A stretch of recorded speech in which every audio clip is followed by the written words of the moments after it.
What's up, everybody, and welcome back to another movie review. I'm Chase Lee, reviewing for DallasMovieScreenings.com, and the movie I want to take a look at right now is Tesla. Now, this one comes from IFC. It is directed by Michael Almereyda, and this one tells the story of Nikola Tesla, played by Ethan Hawke, and his interactions with Thomas Edison and J.P. Morgan's daughter Anne, and his breakthroughs in transmitting electrical power and light. And it's definitely kind of a off-the-wall type of approach to a biopic.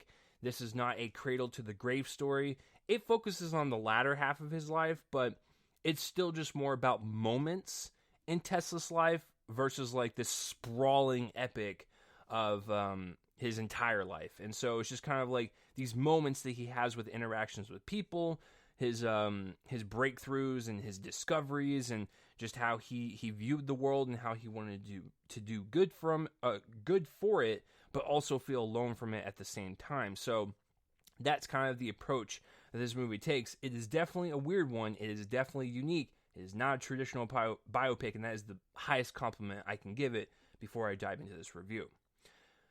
Before I get into it, I never saw a trailer for it. I didn't know what to expect. I saw one photo of it, of Ethan Hawke in, the costume and makeup and hairstyling and stuff. But Ethan Hawke is the type of actor that doesn't pick anything normal.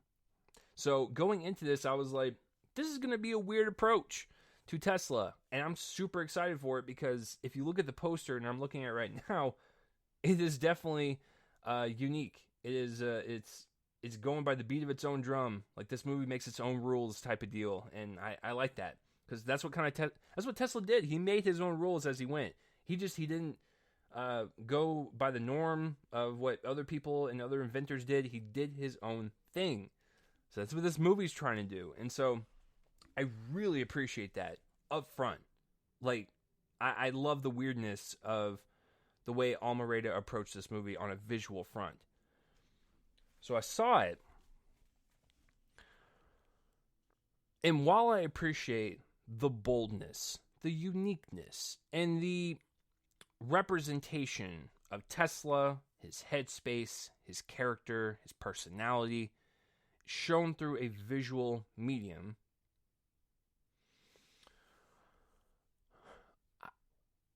I feel like it wasn't enough. And even by biopic standards, even if you strip away the weirdness and you just look at it from a biopic standard, it's kind of just average. It feels like a TV movie. I wouldn't say this is worth going to see in a theater. But if you are interested in about what I'm about to talk about, definitely give this one a watch and a rent, maybe. But I wouldn't spend top dollar on this. But I appreciate the kind of experiment that Almereyda was playing with.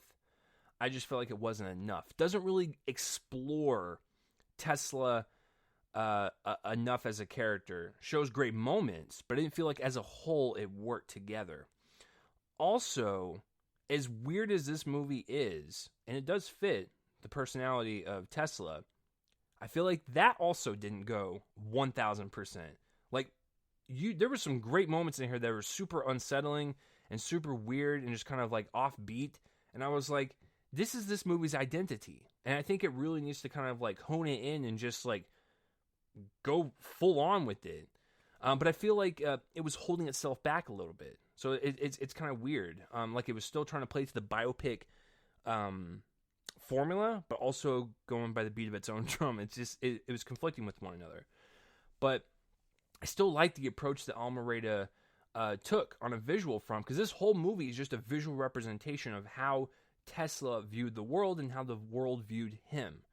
One of the things I really appreciated with this particular directing style, there were several scenes where Tesla was in front of landscapes, mountains, rivers, whatever, and Ethan Hawke was clearly in front of a green screen. And it's not because they were short on budget, it was for visual purpose.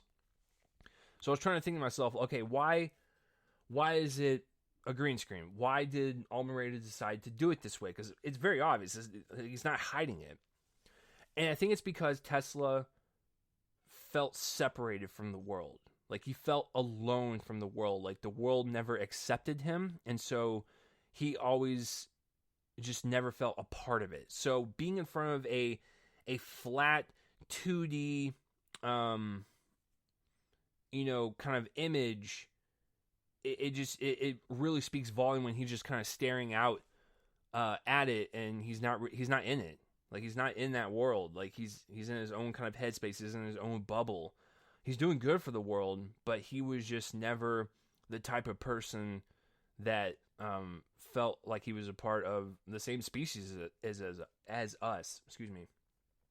But it was just stuff like that, like just the visual language of this film to really describe this character and stuff. Just like little moments like that were genius. And so there's good stuff in this. I just feel like it wasn't enough. Like, I don't know. It's really hard to describe because I don't hate this movie. I don't love it. It's just kind of there for me. But I really do like Almereyda's directing style in this, for sure. Even if I didn't like it, I'd still appreciate it. Ethan Hawke as Tesla, good stuff. Ethan Hawke is always great.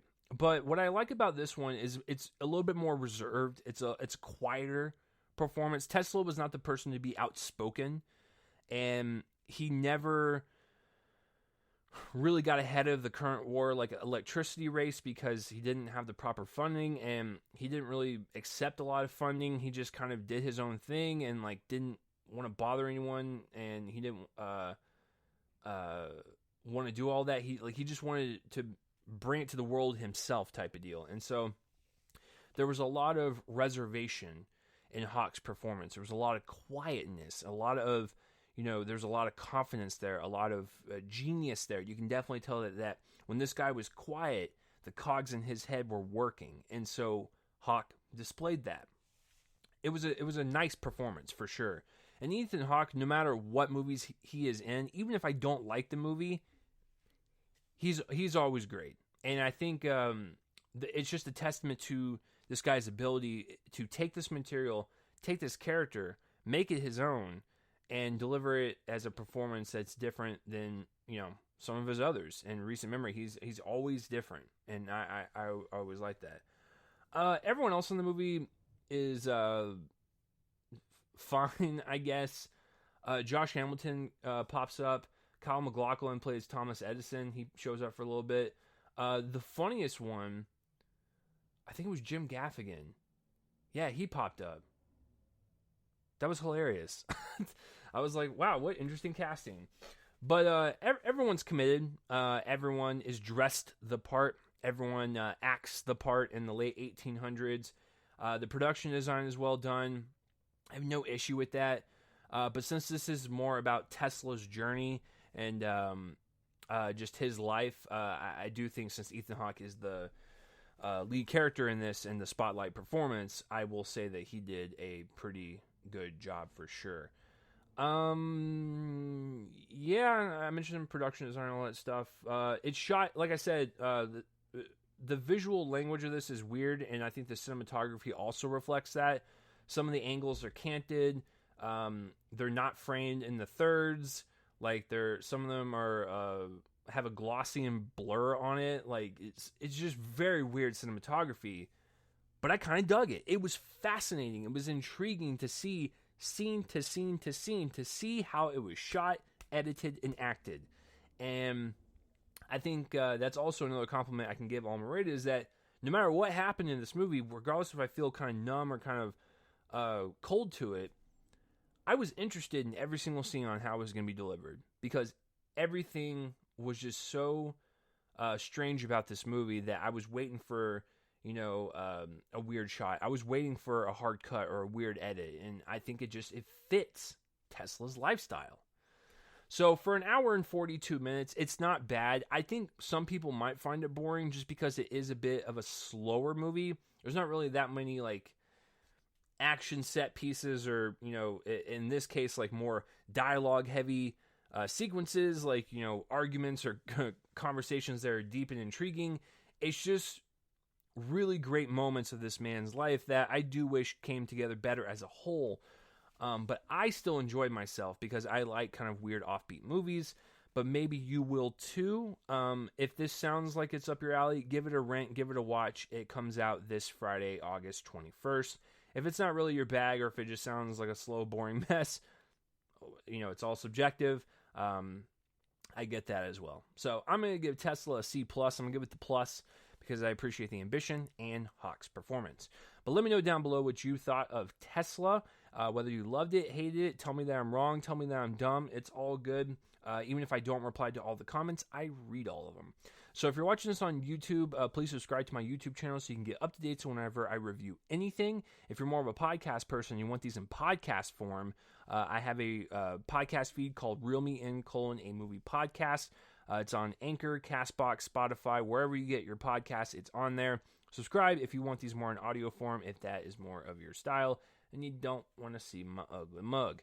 But that will do it for this review, guys. I'm Chase Lee for DallasMovieScreenings.com, and tune in next time for whatever I review next. I will see you guys later.